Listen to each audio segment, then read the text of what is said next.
nacionales.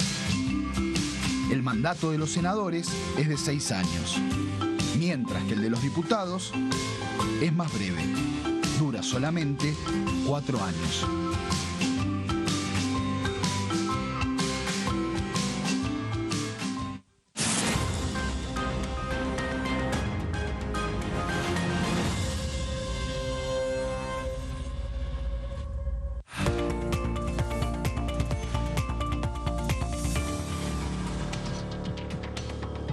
Y seguimos con el resumen de noticias parlamentarias, una jornada intensa, como veníamos diciendo, que mientras tanto se sigue desarrollando el plenario de comisiones que está analizando el debate de la ley de bases. Y mientras eso sucede aquí, acá estamos con el diputado Lisandro Almirón, a quien saludamos aquí.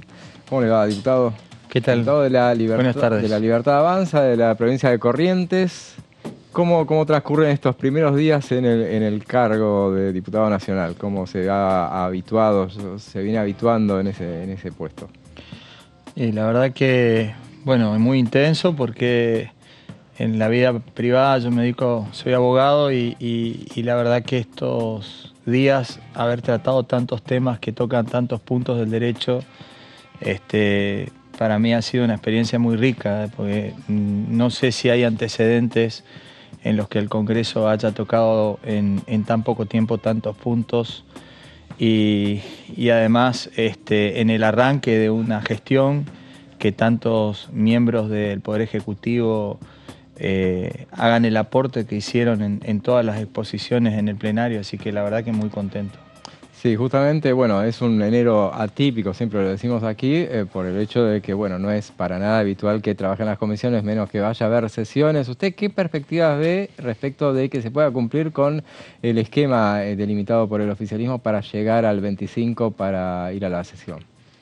Yo soy muy optimista, creo que el diálogo es bastante fluido con todos los presidente de bloque. Yo no formo parte de las comisiones que vienen tratando los temas, pero como legislador me veo en la responsabilidad de participar de todo, porque me parecen todos temas muy importantes, incluso hemos tratado de aportarle desde la perspectiva de cada legislador algunos puntos de la ley y la verdad que soy optimista respecto a que podemos llegar a un consenso. De hecho, se está trabajando para eso. ¿Qué grado de compromiso ve, por lo que ha podido ver, entre las demás fuerzas con la posibilidad de que se pueda avanzar esta norma tan ambiciosa? Creo que hay un compromiso importante, sobre todo de los partidos, de alguna manera, que han manifestado su apoyo hacia el Poder Ejecutivo y que han tenido por ahí puntos de vista distintos, pero siempre en el marco del respeto han colaborado con distintas posiciones que cada miembro del Ejecutivo fue recepcionándola y las estamos trabajando. Uno de los capítulos que, bueno, cuando estuvo acá el ministro del Interior en el plenario, dejó abierta la posibilidad de que, bueno, que se fuera a excluir de este debate de la ley de bases el tema del capítulo electoral y con la posibilidad de, bueno, tratarlo a lo largo del año en ordinarias. ¿Usted puntualmente qué opina de ese esquema tan ambicioso, este tema que establece, por ejemplo, la uninominalidad de la ley electoral? Sí, la verdad, como en todas las cosas, tienen una parte de la biblioteca que considera que es un sistema más justo y otros que la aplicación del sistema DON por distrito único es más justo. Yo entiendo de que nosotros tenemos una propuesta del Poder Ejecutivo y nuestra responsabilidad es trabajar para que ese paquete normativo salga. Hay puntos de la ley que de alguna manera se han manifestado en disconformidad de otros bloques. Ha estado incluso el ministro del Interior hablando respecto de la ley y se han tomado todas las consideraciones necesarias como para que si hay posibilidad de que dentro de la negociación política estos sean aspectos mínimo sean tratables y en muchas cuestiones de alguna manera tomar muy en cuenta lo que nos están diciendo los socios políticos y también aquellos que quieren acompañar este proyecto en el todo, ¿no? No ver una normativa como aislada del resto y del conjunto, porque realmente a nosotros nos interesa darle tratamiento. Además está esta posibilidad de tratar un dictamen. Aquellos que no estén de acuerdo tendrán la posibilidad de hacer un dictamen en minoría y tratarlo después en el Pleno, así que me parece que son atendibles. Todas las notas lo han tomado los distintos ministros, en esta puntualmente el ministro del Interior, así que esperaremos la redacción de cómo va a salir el dictamen, o por lo menos el dictamen que propone la mayoría, y ahí veremos cuáles son las normativas y los aspectos que en distintas posiciones se fueron cediendo o no. Así que te vuelvo a insistir, al no formar parte de la comisión y al tener, digamos, estas negociaciones recaer sobre tanto el presidente del Congreso como los presidentes de bloque, hay aspectos que nos vamos a ir dando cuenta el día del dictamen definitivo, digamos, el día de la firma de dictámenes. No recuerdo, el 4 de enero ustedes se reunieron con el presidente de la Nación, la Casa Rosada, los recibió. Sí, ahí, sí. Usted estuvo presente Sí. ahí. Bueno, ¿qué les dijo? A ver, cuéntenos un poco de qué hablaron en esa ocasión. No, el presidente hizo énfasis en los aspectos económicos, habló del plan de estabilización, un plan muy entendible, la situación económica y un poco la herencia en la que se dejaba el país. Y las expectativas que teníamos, digamos, respecto y por qué la importancia de estas normas para la economía. Entonces, la verdad que fue una reunión importante para quienes formamos parte de la Libertad Avanza, y en gran medida parte de los aspectos o datos que se habían dado en esa reunión, ahora al cierre del mes el cierre primero del mes de diciembre y mediados de enero, los indicadores le dan la razón a las perspectivas que tiene el presidente de la Nación para ir desarrollando este plan de estabilización. O sea, todo lo que está pasando es un poco el presupuesto de la situación económica con la que se encontró, y desactivar esta bomba realmente lleva tiempo y mucha responsabilidad, y creo que se está trabajando en función de eso. ¿Qué balance hace ya transcurrimos un mes, más de poquitos días, transcurrimos un mes, qué balance hace de esta gestión en este breve tiempo? Bueno, ahí uno puede observar claramente la actitud muy positiva de mostrar a quienes han votado este espacio de que inmediatamente, ni siquiera el 10 de diciembre, mucho antes, los equipos económicos y los equipos legislativos se pusieron a trabajar a destajo. Lo están haciendo, digamos, en enero sin ningún tipo de cuestiones en las que los privilegios sean los que tengan que estar presentes, digamos, en la función pública. Muy por el contrario, se está buscando terminar con algunos privilegios. Hay un achique claro, un achique del gasto público, tanto en el Poder Ejecutivo como también en el Poder Legislativo. Los números de recorte han sido importantes y en gran medida ha recaído el gasto público dentro del sector público y dentro específicamente de áreas de gobierno. Hemos pasado de 19 ministerios a 9, y me parece que es un achique más del 100%, algo que es inédito, digamos, en la administración pública, porque hay una reestructuración, hay un seguimiento, digamos, dentro de cada área de gobierno, cruzando datos y viendo, digamos, en qué manera se desenvolvía el descontrol o el despilfarro de gastos en cada área de gobierno, y me parece sumamente positivo. Creo que así lo reflejan los números, y en el balance creo que en ese sentido el gobierno viene muy bien y a paso firme. Muy bien, muchísimas gracias, diputado. Le agradecemos por haber estado aquí. Siempre nos gusta tenerlos en el piso, a los diputados, en el piso, bien dicho. No, yo lo agradezco, le agradezco. No, en el piso nosotros no estamos. Si hay algo de lo que estamos saliendo es del piso, así que más abajo no podíamos estar. Muy bien, así que Muchas gracias. No, diputado, gracias a ustedes. Nosotros seguimos viendo un poco un pasaje del plenario que se está desarrollando acá en el anexo de la Cámara de Diputados. Ahora lo vamos a ver, vamos a escuchar y ver al diputado Eduardo Santín hablando de los jubilados. Que están tratados específicamente acá es, a mí el que más ruido me hace es el de la delegación de facultades.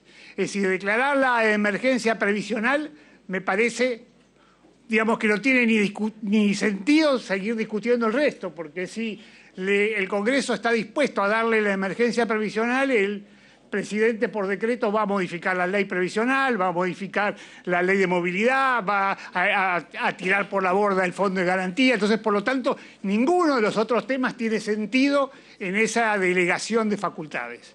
Así que, es decir, ese es el primer tema y el que más ruido específicamente nos hace. El segundo tema está referido a una expresión que también dijo el otro día el secretario de Hacienda, que está referido a que el Fondo de Garantía de Sustentabilidad es un fondo que no tiene demasiada importancia y que, es decir, no es, digamos, que el mecanismo de anticíclico está pensado para 2 meses de haberes jubilatorios. Y tiene un error conceptual fundamental ahí. La realidad, cuando el Fondo de Garantía es anticíclico, no es para financiar el flujo.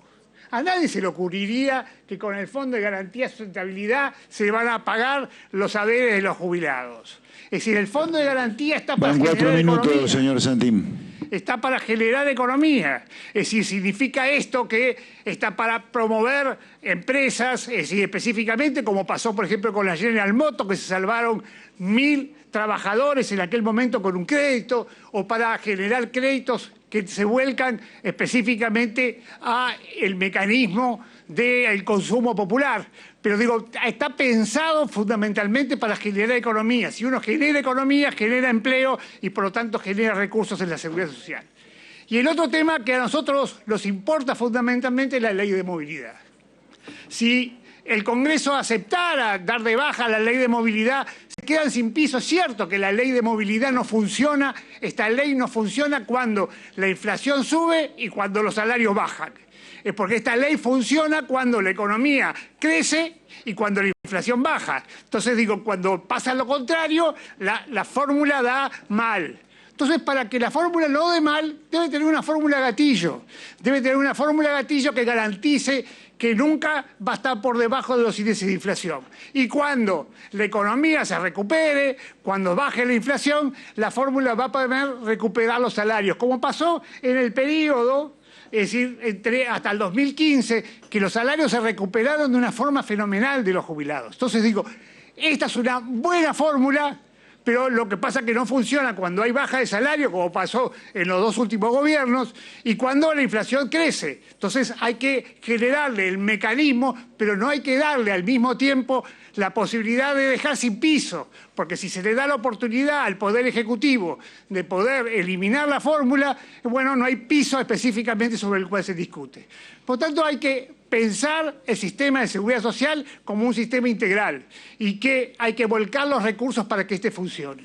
Todos los mecanismos que se están planteando específicamente en la ley tienden a sacarle recursos al sistema, porque está pensado en que todas las leyes laborales están con menos aportes al sistema de seguridad social. Bueno, si eso es así, va a tener que ser el Estado o va a tener que ser los impuestos los que colaboren para que los hombres y mujeres de la Argentina que han trabajado a lo largo de 50, 60 años puedan tener una vejez digna. Gracias, presidente.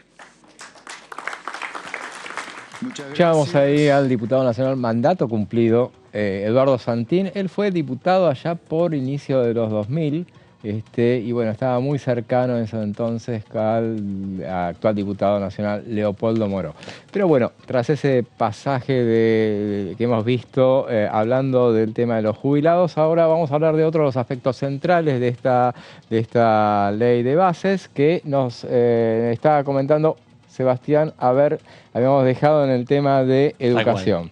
Tal cual, antes de la tanda me habían quedado en el tintero 2 o 3 plaquitas y bueno, ahora las traemos a colación. Hablábamos justamente de la ley de bases y puntos de partida en el plano de la educación. Pero hasta el momento yo te había comentado de las modificaciones en la Ley Nacional de Educación. Bueno, también hay reformas en esta norma de educación superior. Recordemos una norma que trajo muchísimo ruido en la época del menemismo. Y esta es una incorporación importante que también va a traer mucho revuelo porque implica un cambio en el modelo de admisión en las universidades nacionales al implementarse un examen de admisión, justamente, ¿no? Un examen que permita al estudiante ingresar directamente y queda sujeto a la voluntad del alumno poder elegir entre ese examen único o los ciclos de ingreso. Y acá un poco lo que se pone en cuestionamiento es justamente que se abre la puerta a la eliminación del ciclo básico común, por ejemplo, que se implementa en la Universidad Nacional de Buenos Aires. En realidad tampoco se habla explícitamente en la letra de este proyecto de eliminación de los ciclos de ingreso, sino que se introduce la noción del examen de admisión, ¿no? Y como una de las opciones, ¿no? Es voluntario. El alumno va a poder elegir entre los ciclos de ingreso, en caso de que esa institución de educación superior posea esa modalidad de ingreso, o bien un examen de ingreso, ¿no? De admisión. Pero claro, hay muchas universidades que no tienen ni siquiera un examen de ingreso. Entonces, y esto lo coloca como una instancia obligatoria. Así que acá claramente hay una transformación en lo que es el sistema de admisión universitaria, José. Claro, es interesante, pero bueno, la parte del vaso lleno, en todo caso, que puede llegar a interesarle a muchos alumnos, es la posibilidad de evitar justamente se ganan un año, eventualmente, si ellos están capacitados como para rendir ese examen bien, y se sienten con capacidad, bueno, no pierden ese año en el ciclo Claro, el ciclo básico, por lo menos la experiencia que yo conozco por haber estudiado en esa institución, es que el ciclo básico común es para poder nivelar los conocimientos de un universo de estudiantes que llega a esa instancia con conocimientos muy dispares, ¿no? No todos tienen la capacidad de poder ingresar en buenas condiciones al primer año de formación universitaria, entonces se da ese ciclo, ese año, para poder nivelar esa disparidad entre los estudiantes. Pero claro, sí, hay muchas quejas, hay muchas críticas de gente que evidentemente está preparada para ingresar directamente y siente que está perdiendo un año de su vida, con lo cual es atendible este argumento y está bueno que pueda quedar bajo la potestad del alumno interesado en estudiar si ingresa directamente a través de un examen de admisión o si va a optar por ese ciclo básico común. Pero vamos a otra de las reformas que introduce este proyecto de ley de bases y puntos de partida, que tiene que ver con la prohibición del ingreso de personas sin secundario completo en la educación superior. Esto es algo que no se conoce demasiado, pero existe la posibilidad en casos muy específicos y acotados de que personas que no terminaron la educación secundaria, que les faltan pocas materias, pero que acreditan determinadas experiencias, sobre todo laborales, que puedan ingresar anticipadamente a la universidad y cursar estos estudios universitarios. Obviamente no van a poder acceder a la titulación universitaria si previamente no finalizan el ciclo de enseñanza media, pero habría un margen de flexibilidad para poder empezar antes de la universidad sin haber terminado la secundaria. Bueno, esto echa por tierra esa posibilidad directamente. Este proyecto de ley de bases lo que hace es saldar esa discusión directamente eliminando esa posibilidad para aquellas personas que tienen más de 25 años. Y este es otro punto, este sí es un punto muy polémico que generó mucha controversia y que de alguna manera lo sigue produciendo, que es la admisión para que las universidades nacionales, aquellas que lo deseen, puedan cobrarle un arancel a los extranjeros no residentes en el país, ¿no? Así que bueno, esto es algo que es muy discutido, no solamente por Unión por la Patria y el Frente de Izquierda, sino también en el radicalismo, donde hay claramente trayectorias desde el punto de vista académico.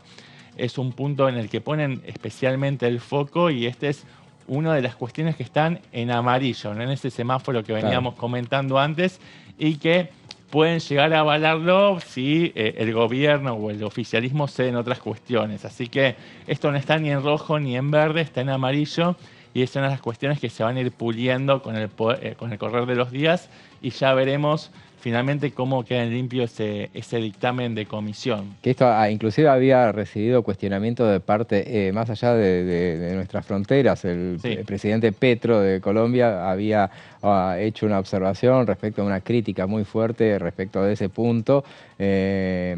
Y vale aclarar también el caso de que esto es para extranjeros no residentes en la Argentina.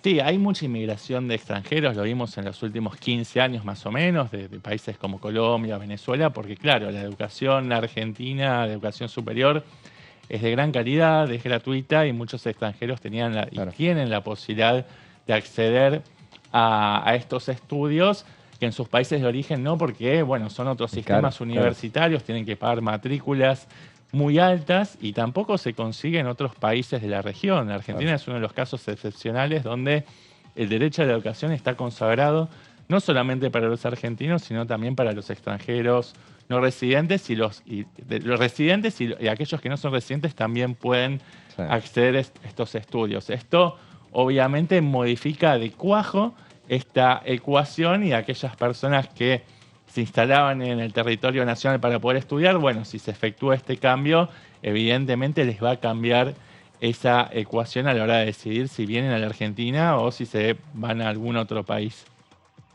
Bueno, finalmente, y creo que esta ya es la última placa y ya no los aburro más, perdón, vayamos a la anterior placa, que tiene que ver con el financiamiento. Y esto tiene que ver con un cambio que lo que busca es acotar el margen de discrecionalidad para darle presupuesto a tal o cual institución educativa, ¿no? Hablamos siempre de instituciones de educación superior.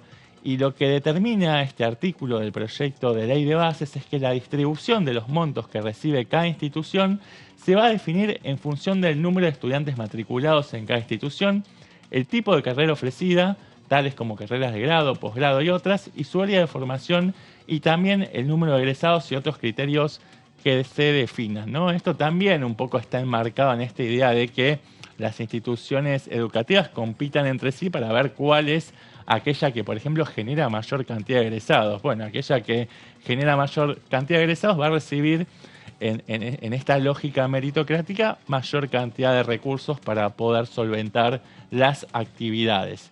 Y ahora sí, vamos, si no me equivoco, a la última placa, que tiene que ver con este tema tan remanido y que durante la campaña estuvo tan en boca de todos, que tiene que ver con el sistema de vouchers educativos. ¿Qué es lo que vino a poner blanco sobre negro el secretario de Educación, Carlos Torrendel? Que bueno, que él no tiene ninguna instrucción por parte de las autoridades del gobierno para implementar este sistema de vouchers. Dijo que esto no está en la hoja de ruta del gobierno, por lo menos hasta donde él sabe, no le llegó ninguna instrucción en ese sentido. Dijo, puntualmente, dijo, no hay ninguna política encaminada hacia un sistema de vouchers, nadie me ha dado ninguna instrucción en ese sentido de desarrollar sistemas de vouchers en la Argentina, así que es un tema que dio prácticamente por finalizado. ¿Qué es un sistema de vouchers? Es un sistema que financia la demanda y no la oferta, ¿no? Que va directamente a las familias para que puedan elegir cuál es la educación educativa en la cual van a estudiar sus hijos e hijas, y bueno, obviamente en las instituciones de gestión estatal no van a pagar nada, y en aquellas que son de gestión privada van a pagar un copago, ¿no? Pero esto también obviamente abre la puerta a un sistema de libre competencia entre las instituciones, y aquellas que esto en realidad, obviamente acá el ministro está diciendo, y recordemos siempre que esto no está sobre la mesa, pero en el caso de que se llegara, porque el propio presidente Javier Milei lo puso en la agenda de debate en la campaña, bueno, si esto se llevara a la práctica, habría una libre competencia entre instituciones, y aquellas que hagan mayor cantidad de méritos van a sobrevivir, y aquellas que no van a quedar en el camino. Pero bueno, este es un tema que dio por clausurado, por lo menos hasta el momento, el secretario de Estado Torrendel, así que de alguna manera clausuró esa polémica como para poder concentrarse en aquellos puntos que sí forman parte de los pilares de estas reformas vinculadas al plano de la educación, José. Muy bien, muy completo el informe de la parte educativa y realmente es valioso todo lo que nos contaba nuestro compañero Sebastián Adida respecto del tema del capítulo educativo que tiene esta ley de bases, justamente por el hecho de que, como bien decías, durante la campaña nos habíamos quedado, cuando hablábamos de Javier Milei, hablaba de las cuestiones inherentes a la parte educativa, todo se circunscribía al tema de voucher o no voucher. Bueno, ahora vimos un montón de cosas que algunas son más polémicas, otras son más atendibles, algunas tienen mucha anuencia de parte del resto de los legisladores, otras no tanto, sí, pero por lo menos es un tema de debate. A mí no me resulta para nada particularmente aburrido el hablar este tema. Realmente te agradecemos que lo hayas traído y ha explicado de manera tan diligente. Sí, claramente no entró esta cuestión de los vouchers dentro del sistema de priorización del gobierno, pero es un tema que Javier Milei lo tomó de Milton Friedman. El primero que expresó este modelo del sistema de vouchers fue Milton Friedman, que es un pensador de cabecera, ¿no? De un gurú del liberalismo. Claro. Así que evidentemente está dentro del radar de este movimiento, de la Libertad Avanza, pero por el momento no se va a poner sobre la mesa. Se está poniendo el foco justamente en otras cuestiones que tienen que ver con declarar esencial el servicio de educación, la imposibilidad para los extranjeros no residentes de poder cursar de forma gratuita, el examen final integrador para estudiantes secundarios y este examen de ingreso para los estudiantes universitarios, entre otros puntos. Todos son temas muy interesantes para el debate, un debate que va a ser muy enriquecedor y que se va a dar durante los próximos días. Sebastián, muchas gracias. No, gracias a vos, José, acá. Nos vemos el lunes, siempre. seguramente. El lunes que viene estamos juntos de vuelta. Ahí estaremos, seguramente. Y con ustedes nos vemos mañana nuevamente en una nueva edición de El Resumen. Lo dejamos con Amanda Alma y su equipo de tercera edición y nosotros nos vemos mañana nuevamente. Hasta mañana.